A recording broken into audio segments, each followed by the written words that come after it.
아침에 우리에게 주시는 하나님의 말씀 찾겠습니다. 구약성경 열왕기상 1장입니다. 오늘부터는 열왕기상 1장부터 열왕기상을 묵상하겠습니다. 열왕기상 1장 1절부터 10절까지의 말씀을 찾으실게요. 열왕기상 1장 1절부터 10절까지의 말씀입니다. 찾으셨으면 저와 여러분들이 한 절씩 교독하시고 마지막 절 10절은 큰 목소리로 합독하겠습니다. 1절입니다.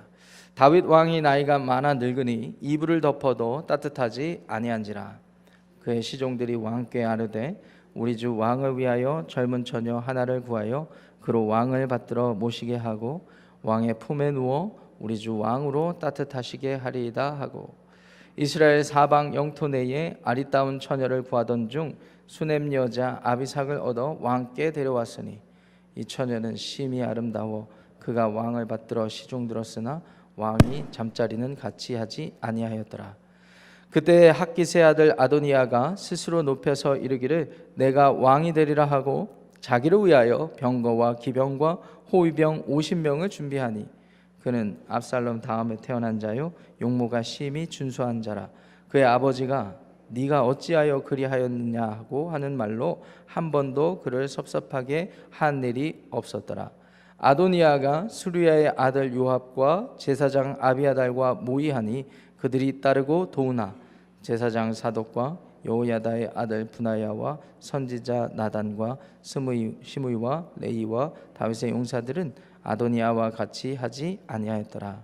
아도니아가 에느로겔 근방 소엘렛 바위 곁에서 양과 소와 살찐 송아지를 잡고 왕자 곧 자기의 모든 동생과 왕의 신하된 유다 모든 사람을 다 청하였으나 선지자 나단과 분하야와 용사들과 자기 동생 솔로몬은 청하지 아니하였더라. 아멘. 하나님의 말씀입니다. 오늘날 우리가 가지고 있는 성경은 구약성경 39권, 신약성경 27권 이렇게 구성되어 있습니다. 구약성경 39권은 다시 구성을 해보면 크게 네 가지 책으로 분류를 하곤 하죠. 모세 오경을 비롯한 5권 율법서라고 분류를 하고, 그 다음에 여호수아부터 역대하까지 이르는 우리 역사서를 분류를 하기도 합니다. 그리고 이제 이사야서부터 시작되는 모든 예언서를 예언서 또는 선지서 이렇게 하고요. 그리고 욥기, 시편을 포함한 이런 여러 가지 지혜서들을 성문서 또는 지혜서 이렇게 해서 네 가지 분류를 하고는 합니다. 도대체 이 분류가 어디서부터 비롯된 것일까 생각을 해보면 예수님 당대에 헬라 제국의 영향을 받아서 헬라말을 쓰는 그 다음 세대 유대인들을 위해서 구약 성경이 대부분 거의 히브리어로 번역이 됐는데 쓰여졌는데, 그 히브리어를 헬라말, 그리스말, 히라버로 번역을 한 이 70인역을 번역이 될 때 그렇게 이제 구분한 구분을 따라서 저희들이 크게 네 가지를 나눕니다. 그런데 사실은 오늘날도 마찬가지지만 이 유대인들이 따르는 이 39권은 정확히 받아들이기는 하는데 따르는 구분은 조금 다릅니다. 세 가지로 구분을 합니다. 첫 번째가 율법서입니다. 우리가 흔히 말하는 토라라고 얘기를 합니다. 그 다음에 두 번째가 예언서입니다. 예언서는 이 나비, 선지자라는 말에서 우리 복수형으로 해서 네비임이라는 말로 표현을 합니다. 그리고 마지막에 이제 라이팅, 이렇게 그 외에 쓰여진 것들이라는 뜻의 케비딤이라는 이 히브리 말로 그렇게 요약을 합니다. 그래서 세 가지로 구분을 하는 거예요. 이유가 있습니다. 하나님께서 이스라엘 백성들을 만나서 이 세상 가운데 자신을 계시하시고 자신의 뜻을 펼쳐가시는 거예요.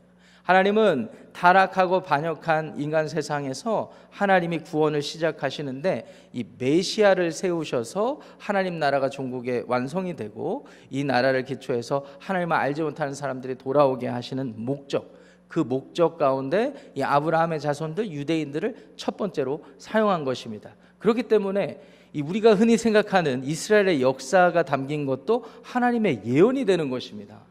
그런 관점에서 다시 말씀드리면 토라, 네비임, 케투빔 이 세 가지의 앞글자를 따서 히브리 앞글자를 따서 이 유대 사람들은 구약 성경을 타나크라고 이렇게 자음에다가 모음을 그냥 자기들이 붙여서 앞글자 자음에다가 모음을 붙여서 타나크 이렇게 표현을 하는 것입니다.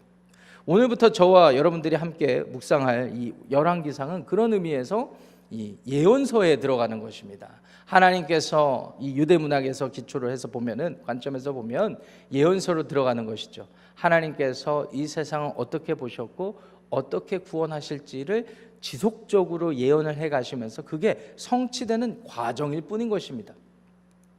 그런 의미에서 사무엘상하, 우리 표현으로 사무엘상이지만 사무엘서가 있고 바로 이어지는 열왕기서가 이렇게 있는데 이어지는 내용입니다. 사무엘하에서 이제 다윗이 인구 조사를 하고 여러 가지 내용이 이제 기록이 된 후에 열왕기상으로 넘어오는데 1장 말씀 보세요. 1장 말씀은 이렇게 시작이 됩니다. 다윗 왕이 나이가 많아 늙었다, 이렇게 기록이 되어 있습니다. 그래서 이불을 덮어도 따뜻하지 않는다라고 이렇게 되어 있죠. 육체적으로 쇠한 것을 표현한 것뿐입니다. 여러분, 우리가 이 육체가 쇠약해지는 여러 가지 증상 중에 의학적으로 여러 가지 증상 중에 이 순환계, 혈액 순환계 계통의 그 쇠약함이 있다고 합니다. 아마 그러지 않았을까? 다윗 왕이 몸에 이 뒤에 보면은요, 2절 말씀도 보면은 왕의 신하들이 이 몸을 따뜻하게 하려고 하는 노력들이 이렇게 소개되어 있습니다. 그러니까 몸이 이렇게 따뜻하지 않았던 것 같아요.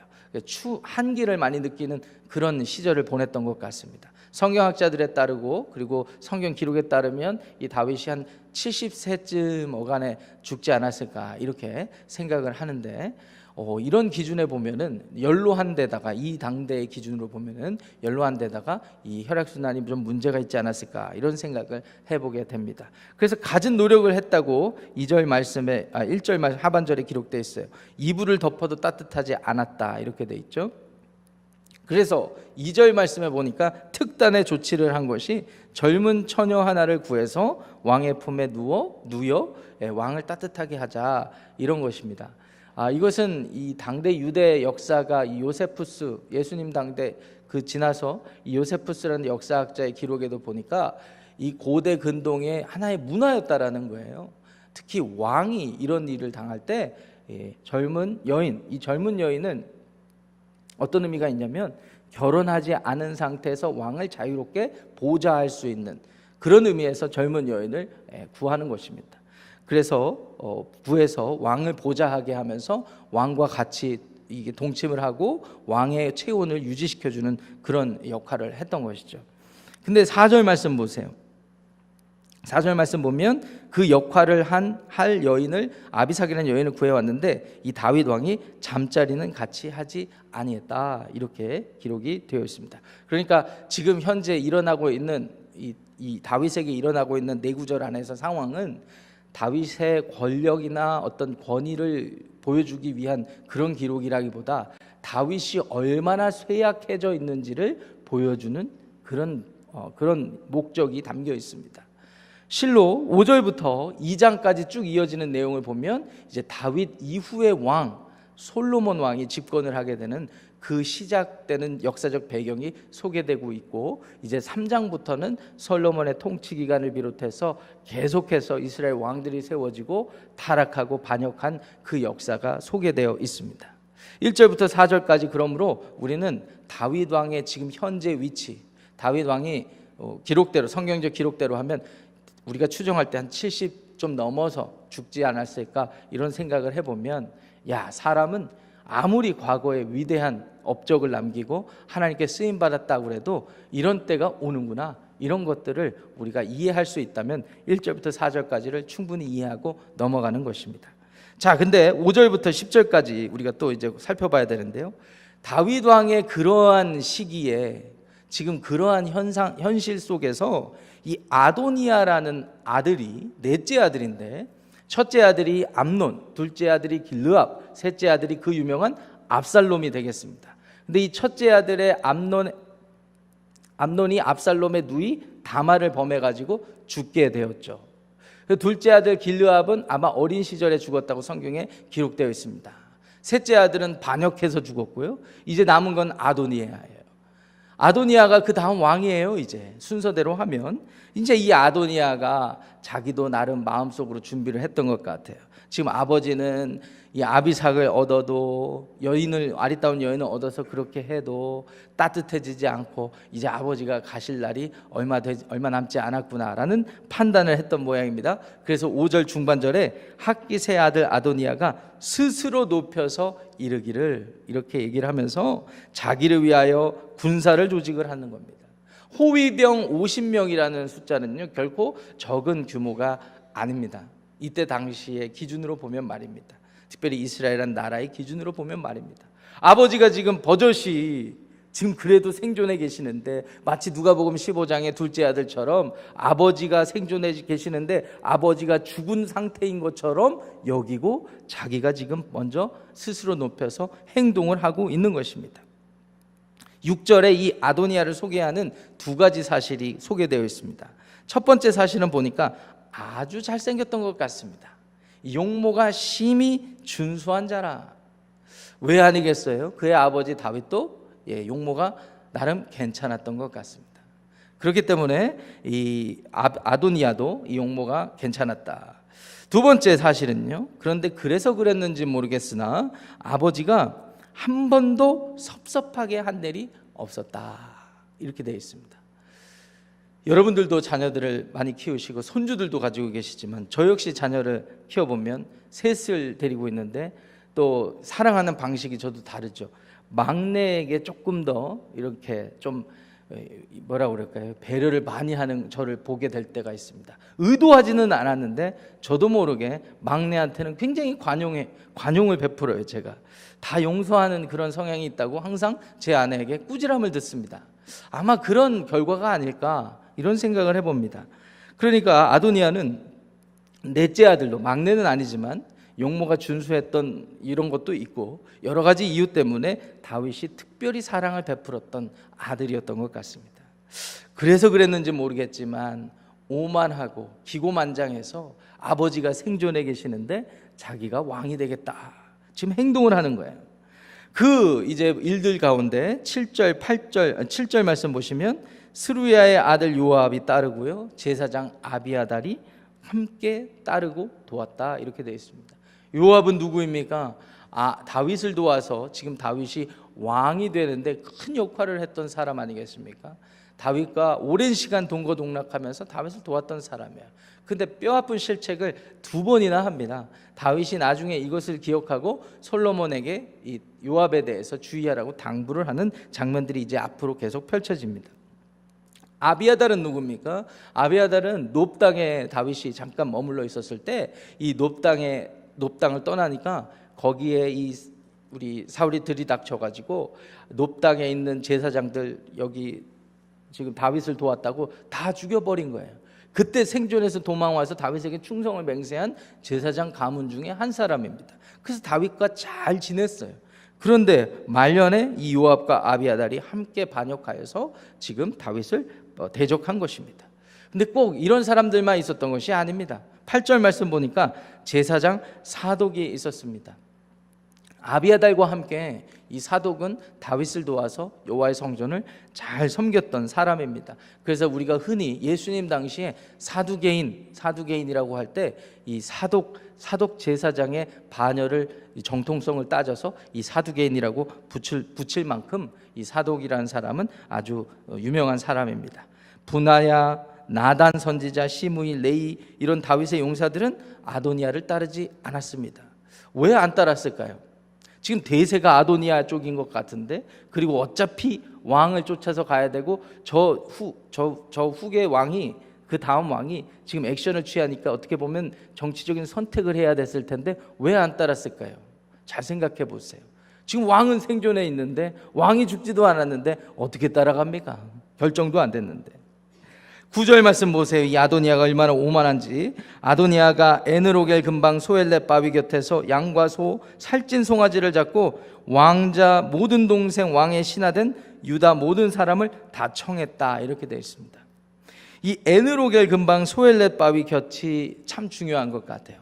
예루살렘 성전에서 약 해프마일 정도밖에 안 된다고 합니다. 시내가 흐르고 아마 굉장히 좋은 지점이었던 것 같아요. 시내 그 어떤 하류 정도 됐던 것 같은데 바위 곁에 우리가 이른바 말하면 지리산 산자락에서 제일 좋은 지점에서 지금 닭백숙 하나 잡아가지고 사람들 불러서 엄청난 지금 잔치를 하는 것과 마찬가지입니다. 자기 판단에 이미 왕이 되어 있고 그래서 군사를 조직하고 그리고 이제 왕으로서 행세를 하는 장면이 이 9절 말씀이 되겠습니다. 그런데 10절 말씀 보세요. 이 나단과 분하야와 용사들 솔로몬은 제외하고 거기서 잔치를 벌이는 것입니다. 의도와 목적이 분명하죠. 자, 이렇게 시작된 아도니아의 반역이 이제 쭉 그 다음 11절부터 계속해서 진행됩니다. 내일 본문부터 그 일들이 이루어지고 그 과정을 통해서 솔로몬이 이제 왕에 이제 되게 되는 일들이 일어납니다. 자, 오늘 본문 말씀을 통하여서 이제 앞으로 펼쳐지는 열왕기상 이 말씀들을 통하여서 우리가 많은 것들을 생각할 수 있을 것입니다. 하나님께서 왕으로서 우리의 삶과 이 세상을 다스리시는데 과연 우리는 어떠한 삶의 태도로 그리고 이 세상은 어떠한 삶의 태도로 모습으로 하나님을 반역하고 있는지를 한번 주의 깊게 유념해 보시기 바라고요. 나아가서 하나님께서는 그와 같은 세상 우리들의 삶을 어떻게 자비를 베푸셔서 인도해 가시는지를 주목해서 보시면 묵상하시는데 아주 큰 도움이 되리라 생각이 됩니다. 자, 그렇다면 오늘 1절부터 10절까지 19절 안에서 우리가 함께 생각하고 묵상하고 적용할 수 있는 것 두 가지를 함께 나누고 말씀을 마무리 짓도록 하겠습니다. 첫 번째는요, 우리가 쇠약할 때가 있다는 것을 기억해야 합니다. 우리가 쇠약해질 때가 있다는 것을 기억해야 합니다. 다윗 왕이 누구입니까?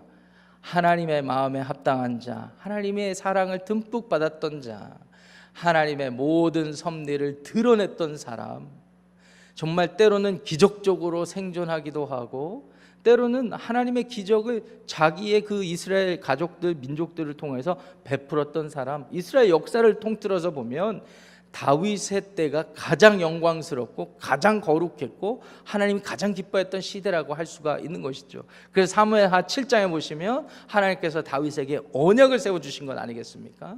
너의 왕위가 영원하리라, 이런 언약을 세워주실 정도로 다윗 왕은 그런 위대한 왕이었습니다. 그럼에도 불구하고 이 다윗 왕도 1절은 이렇게 시작하잖아요.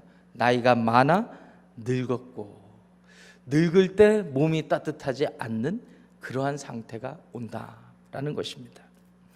아무리 과거에 위대한 업적을 남기고 사역을 감당하고 하나님을 기쁘시게 하고 신앙생활을 열심히 했다고 해도 인간적으로 육체적으로 쇠약할 때가 있다는 것을 기억하시기 바랍니다. 목사님, 저는 요새 그런 걸 많이 느끼고 있어요. 더 이상 알고 있는 사실로 저를 공격하지 마세요. 죄송합니다. 양해를 구합니다. 저는 제 생각을 말씀드리는 게 아니라 성경적 사실을 말씀드리는 거예요. 성령께서 우리에게 깨달음을 주시기를 원합니다. 언제까지 우리가 건강하고 언제까지 우리가 지금의 마음 상태로 살 수 있을지 모릅니다. 하나님은 다윗 왕조차도 쇠약해서 죽게 된다. 이 인간 죄의 결과입니다. 인간은 모두 다 죽게 돼 있죠. 하나님과 단절된 이후부터 죽게 돼 있습니다. 그 다음부터 쇠약함도 경험하고 전쟁도 경험하고 여러 가지 일들을 통해서 죽게 되어 있습니다. 그런데 우리에게 복음이 전해졌다는 사실이 얼마나 감사해요. 예수 그리스도를 보내주셔서 그 예수님을 영접한 저와 여러분들의 삶이 죽어도 죽는 것이 아니요, 죽음 이후에 영생이 있고 예수님을 믿고 지금 쇠약해진 상태라 하더라도 예수님 때문에 영생을 살고 예수님 때문에 새 힘을 주시는 것을 기억하시기를 바랍니다. 그래서 쇠약할 때가 있는데 예수님 안에 있으면 우리가 주 안에서 평안하고 영생을 누리게 되는 것입니다. 두 번째, 5절부터 10절까지 말씀 보시면 이제 아도니아의 반역이 이렇게 표현하면 좀 그렇지만 재미있게 펼쳐지게 됩니다. 이 아도니아의 모습, 5절부터 10절까지의 모습을 보면서 우리가 한 가지 얻을 수 있는 교훈은 오만하지 말아야 됩니다. 오만하지 말아야 돼요. 여러분, 순서대로 따지면 아도니아가 왕이 맞아요. 지금 서열대로 따지면 첫째 형 죽어버리고 둘째 형은 옛날에 아버지 말 들었는데 일찍 죽었다고 그러고 셋째 형 압살롬은 자기가 왕이 될까 하다가 죽어버렸고 그 다음 왕은 누가 보더라도 자기잖아요. 그러니까 자기가 스스로 왕이 될 것을 준비하고 했을지 모르겠으나 뼈아픈 실직을 했던 것이 앞서 나간 거예요. 이게 오만한 증거입니다. 여러분, 오만한 사람들에게 나타나는 특징이 있어요. 두 가지인데요. 아까 6절 말씀해 보시면 한 번도 그를 섭섭하게 하지 않게 키웠다고 그랬잖아요, 다윗이. 그러니까 자기가 이 세상에 진리인 줄 알고 살아갑니다. 그러니까 한마디로 자기 생각과 반대되는 사람은 전부 다 진리가 아닌 거예요, 그 생각들은. 그래서 자기 편은 좋은 사람, 자기 편이 아닌 사람은 나쁜 사람으로 만들어 버리는 거죠. 그래서 10절 말씀에 배제하는 것입니다. 사람들을 자꾸 배제하는 것입니다. 그러니까 첫 번째 특징이 아까 자기가 진리다, 자기만 진리다. 두 번째, 그래서 사람들을 자꾸 배제하는 것입니다. 사람들과 편을 나누는 것입니다. 자, 이런 사람들은 오래 못 갑니다. 다윗은 육체적으로 쇠약해서 하나님의 부르심을 받을지 모르겠지만 이런 오만한 삶의 상태로 살아가는 사람들은 결국 끔찍한 최후를 맞이하게 된다는 것이 오늘 저와 여러분들이 살펴본 말씀의 두 번째 교훈이라고 할 수가 있겠습니다. 오늘 말씀을 근거해서 우리가 한번 돌아보면 좋겠습니다. 나는 과연 얼마나 오만한 모습으로 살아가고 있는가?